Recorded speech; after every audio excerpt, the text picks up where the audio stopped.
My girlfriend said, "This is illegal, I have rights."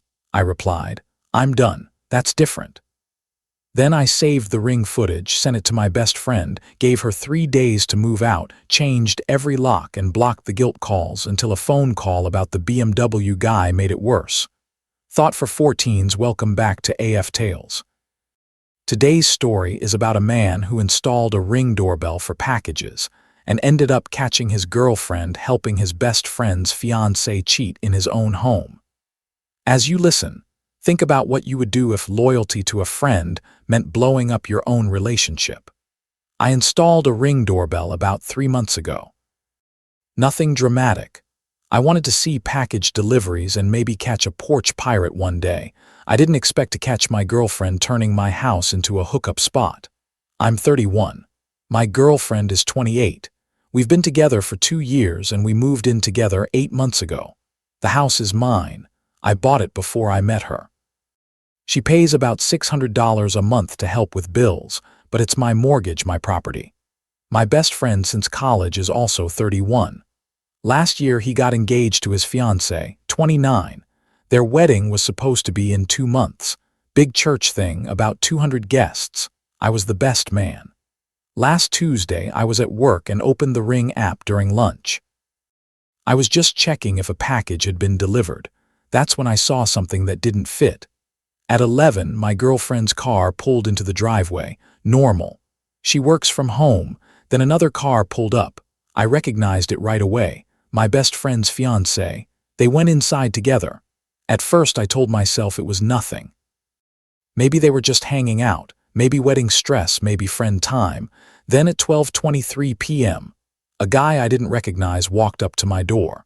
Late 20s. BMW. My girlfriend opened the door and hugged him like she knew him well. He walked right inside. My brain tried to be generous. Maybe it's her cousin, maybe it's someone I haven't met. But the timing was wrong. At 1:15 p.m., the BMW guy left.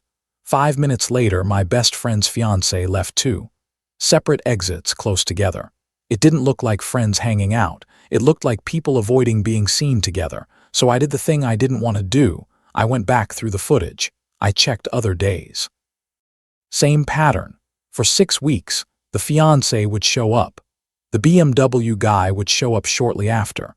They'd be inside for about an hour. Then they'd leave separately within minutes of each other. And my girlfriend was always there. Every time.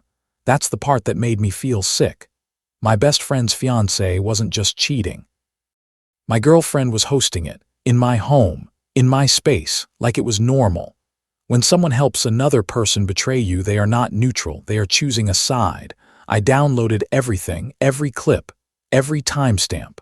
I saved it to my laptop and backed it up to the cloud. The next day, Wednesday, I worked from home. I didn't confront her yet. I wanted to see what would happen when she thought I wasn't watching. Around 11:30 a.m., she got a text. Then she knocked on my office door. "Hey babe, I'm running to Target. Need anything?" "No, I'm good," I said. She left. I checked the Ring app. She didn't go to Target. She sat in her car in the driveway and waited. At 11:45 a.m., my best friend's fiancé arrived and walked in using a spare key. A spare key my girlfriend had given her. She never asked me. She never told me. She handed out access to my home like it was hers to give. That alone is a line you don't cross in a healthy relationship. At 11:52 a.m., the BMW guy arrived, walked right in. My girlfriend's car stayed in the driveway like a lookout, like she was keeping watch or making sure no one surprised them. At 1:20 p.m., the BMW guy left, then the fiancé left, then my girlfriend walked back inside a little later and came into my office. "Target was a madhouse," she said. "Didn't get anything. Crazy." "Must be frustrating," I said. She kissed my head like she was just a normal person having a normal day. That night, I lay in bed staring at the ceiling while she scrolled her phone beside me, laughing at something on the screen. Like she hadn't spent her afternoon protecting a secret that could destroy my best friend's life. Thursday morning, I called my best friend. "Can you meet me for lunch today?" I asked. "I've got something important." He sounded concerned. "Everything okay?" I just need to talk in person, I said. We met at a diner. I brought my laptop. He asked, "What's up?" I turned the laptop around and showed him the footage, one clip, then another. Then more, his fiancée arriving at my house. The BMW guy showing up, the pattern, the timestamps. His face went gray. He didn't blink for a long moment. "How long?" he asked quietly. 6 weeks that I can prove, I said. "Could be longer." "In your house," he said like he didn't believe the words. "Yeah," I said, "in my house." He watched more clips in silence. Then he looked up. "Does your girlfriend know?" he asked. "She's hosting it," I said. "She's there every time." He sat back, breathing slow, like he was trying not to break in public. "I'm calling off the wedding," he said. I nodded. "I don't blame you." He left cash for his untouched lunch and walked out. I went back to work, finished my day, and drove home. My girlfriend was making dinner like nothing was wrong. "How was your day?" she asked. "Interesting," I said. "I had lunch with your buddy." "Who?" she asked too fast. "My best friend," I said. "I showed him something cool on my Ring doorbell." She froze for a split second, then turned back to the pot, stirring like she could pretend her body didn't react. "Oh yeah," she said. "What was it?" "Footage of his fiancée coming to our house repeatedly," I said, "with her boyfriend." The spoon clattered into the pot. "I can explain," she said. "I'm sure you can," I said. "Go ahead." Her face shifted through emotions like she was scrolling a menu. She landed on defensive. "She needed somewhere safe," she said. "Her relationship is complicated." "Her relationship," I repeated. "She's cheating on my best friend in my house." "It's not that simple," she insisted. "It really is," I said. "She's seeing someone else."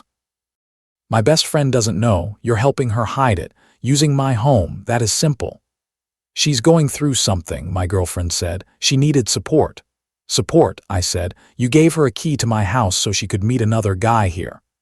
"Don't be crude," she snapped. "Don't be complicit," I said. Then she tried another angle. "You don't understand what she's going through," she said. "He doesn't appreciate her. She deserves to be happy." "Then she should break up with him," I said, "not cheat on him 2 months before their wedding." "It's not cheating if," she started. "Stop," I said. "There's no version of this where you're right." She stared at me like she couldn't believe I wasn't bending. "You showed him," she said. "You told him." "Of course I did," I said. "He's my best friend." Her eyes widened like I'd committed the real crime. "You ruined everything," she said. "They had a wedding planned. Do you know how much money?" "Yeah," I said. "I saved him from marrying a cheater." "You're so selfish," she said. "You couldn't just mind your business." "It's my house," I said. "It is my business." Then she started crying. "Where is she supposed to go now?" she asked. "He kicked her out." "Not my problem," I said, "but here's an idea. She can stay with you wherever you're about to live." She stopped crying. "What?" "Pack your stuff," I said. "You've got until Sunday." Her face changed again, this time to shock. "You're kicking me out." "You helped someone cheat on my best friend in my house," I said. "Yes, I'm kicking you out." "You can't do that," she said. "This is illegal. I have rights." "You're not on the mortgage," I said. "Not on a lease. Not on the utilities. You pay some rent and live here as my partner, and I'm telling you it's over. Sunday." She called me ridiculous. She called me heartless. She said she was just being a good friend, and all I could think was how calm she looked while saying it, like she really believed helping someone betray another person was an act of kindness. That's how you know you're not arguing about one bad decision. You're arguing about values. I went to my room and locked the door. She banged on it for 20 minutes, then I heard her on the phone crying to someone about how I was being crazy and she did nothing wrong. Friday, she sulked around the house and didn't speak to me. Saturday morning, my phone started lighting up. Her mother, her sister, her best friend, same message, different words. I was overreacting. Relationships are about forgiveness. She made a mistake. I sent them all the same reply. She helped someone cheat on my best friend in my home repeatedly for weeks. There's nothing to discuss. Then I blocked them. My best friend texted me. He thanked me. He said the wedding was canceled and she was at her parents' house now. Then he asked if I was okay. I told him we'd grab a beer later. Sunday morning, my girlfriend's sister showed up with a U-Haul. They loaded her stuff without saying a word to me. It took about 3 hours. When they were done, my girlfriend stood in the driveway. "You're making a huge mistake," she said. "No," I said. "The mistake was thinking you were someone you're not." "She's my friend," she said. "Friends help each other." "Friends don't help each other cheat," I said. "That's being an accomplice." She told me I'd be sorry. I didn't respond. After they drove off, I changed the locks, all of them. It cost me $280 with the spare keys and everything. Worth it. A week later, the fallout got loud. My ex-girlfriend started calling from different numbers, friends' phones, random numbers. The messages were always the same. "We need to talk. You're being immature." I deserve an explanation. I didn't respond. One day she parked in front of my house and sat there for an hour. I watched through the Ring app. She kept looking at the house, checking her phone, looking again. Then she rang the bell. I answered through the speaker. "What?" "We need to talk face to face," she said. "No, we don't," I said. "I'm not leaving until you talk to me." "Then you're trespassing," I said. "I can call the police." She called me dramatic. "You helped someone cheat on my best friend in my house for over a month," I said. "I don't think I'm being dramatic enough." She tried to soften it again. "It wasn't like that," she said. "She was in a bad situation. She needed an escape." "There's a thing called breaking up," I said. "It works." "You don't understand complicated relationships," she said. "I understand cheating," I said. "It's simple." She repeated that she was being a good friend. "You were being a terrible person," I said. "Go away." She sat in her car another 30 minutes, then left. The next day, my best friend called me. "I got a weird message from your ex," he said. "What did she say?" I asked. "She said I should hear her side," he said, "and that I ruined 2 relationships by overreacting to the footage. She said if I just talked to my fiancé, we could have worked it out." I actually laughed because it was so bold. Then he added, "She also said you're controlling and probably abusive, and that's why she helped my fiancé. Like she was protecting her." That's the move people make when the facts don't favor them. They change the story until you look like the villain for telling the truth. He told me some of her friends were commenting online, believing it. He was going to block a bunch of people. I told him I was sorry he was dealing with it. He told me not to be. He said I did him a solid. Then Thursday happened. I came home from work and saw my ex sitting on my porch, and next to her was my best friend's ex-fiancé, both of them. "We need to talk," my ex said. "No thanks," I said. "You owe us a conversation," the ex-fiancé added.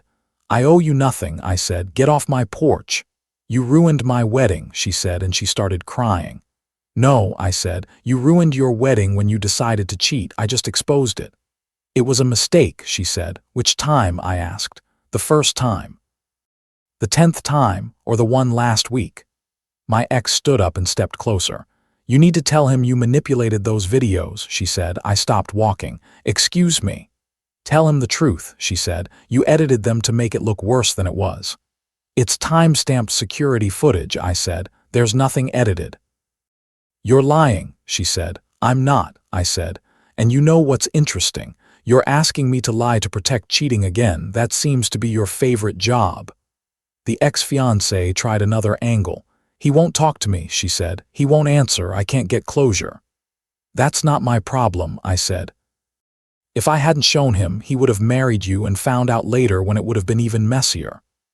"You had no right," she said. "He's my best friend," I said. "You were cheating. I had every right."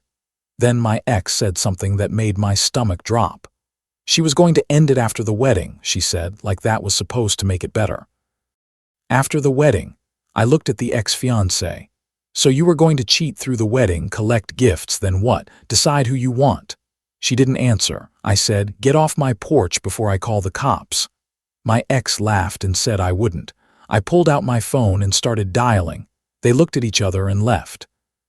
But my ex yelled back, "Everyone thinks you're a psycho," I said. "I'll be fine in my house that isn't being used for affairs." Friday night, my best friend came over with beer.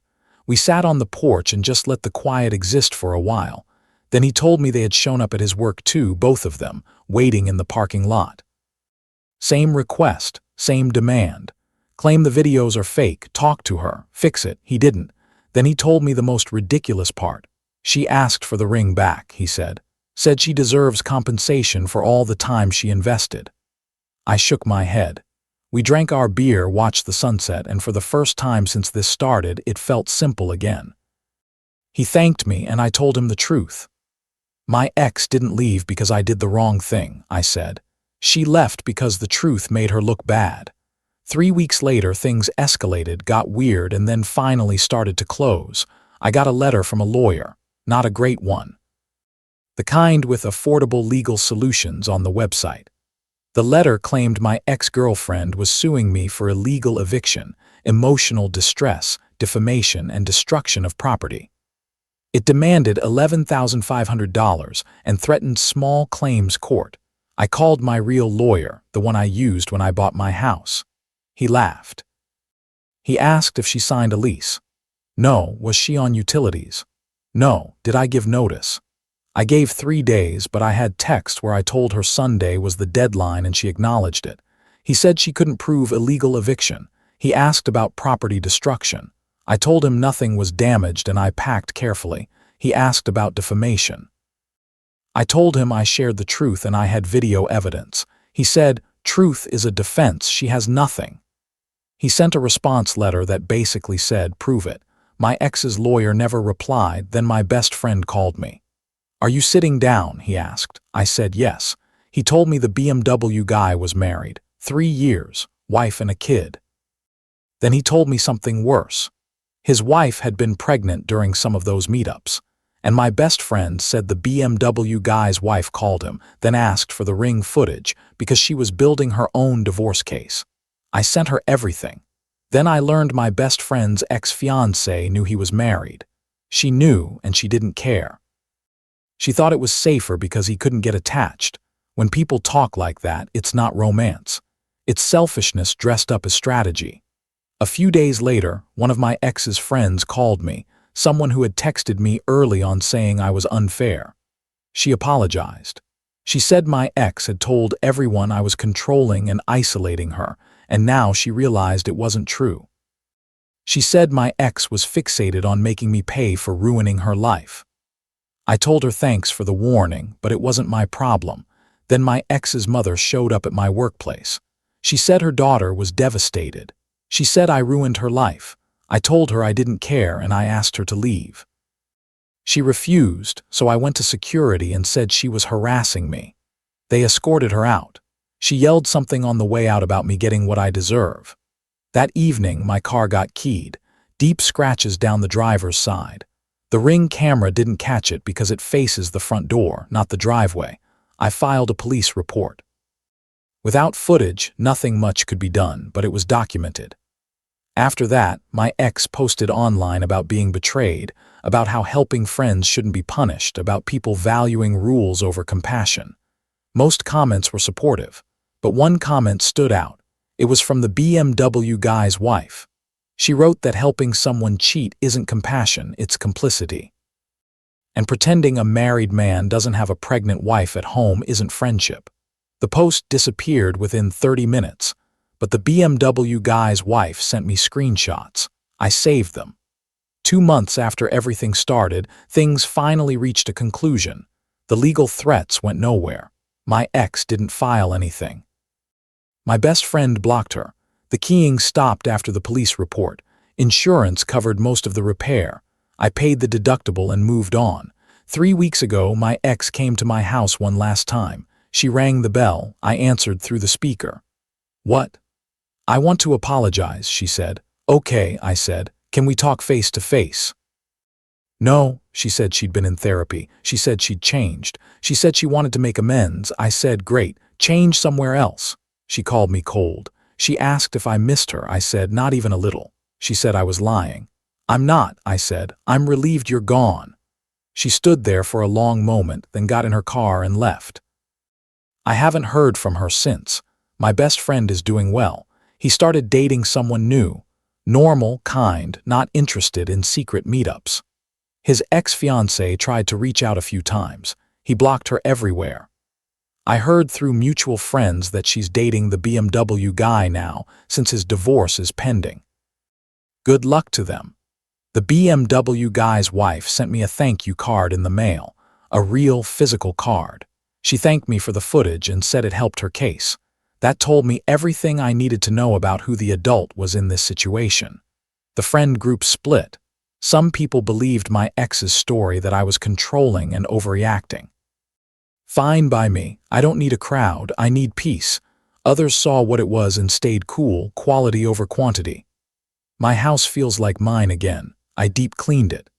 I replaced the couch because I couldn't stop thinking about what happened on it. I changed the locks again. I changed the Wi-Fi password. I reset everything. I've been on a few dates, nothing serious. I'm taking my time and I'm good. Actually good. Someone asked me if I regret telling my best friend, if I should have kept it private and just broken up quietly. No. My best friend was about to marry someone who was cheating on him, using my house as the place to do it.